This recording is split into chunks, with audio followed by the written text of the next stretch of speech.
Now, a lot of our projects, gosh, they range from being a budget of $5,000 all the way up to hundreds of thousands of dollars.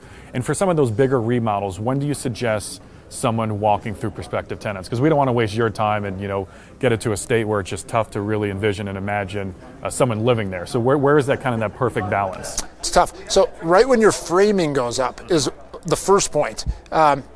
It's still a very low probability that you're going to be able to get a tenant to sign on. They have a hard time kind of visualizing what's going to be the completion.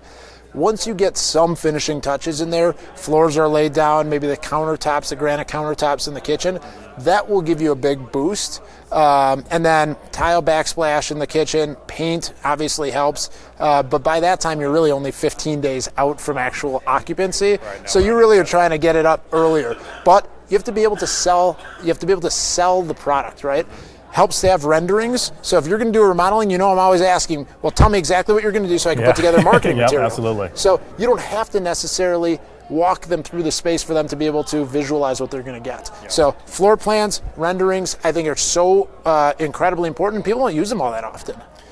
That's good. Those are great answers. One other thought that I had, just because you solely worked on this, is the lease. How do you know it's the right lease and that we're going to be 100% taken care of just from a liability, for just so many different reasons of potential tenants, backing out of leases? How do you make sure that lease is just as strong as it can be? Well, I'm not an attorney, so I lean on my attorney to review that. And there's no harm in, relying on the network of people around you that are experts.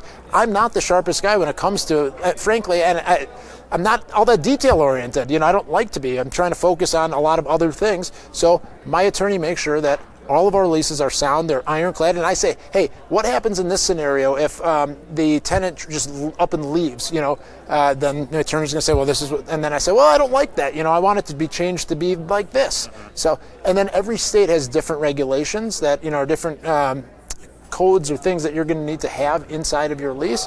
So you just make sure, like for us, every property that's, I think, built prior to 1967, we need to have a lead-based paint addendum. If we didn't have that, we could have major exposure. So they're just like little nuances like that. Definitely consult an attorney.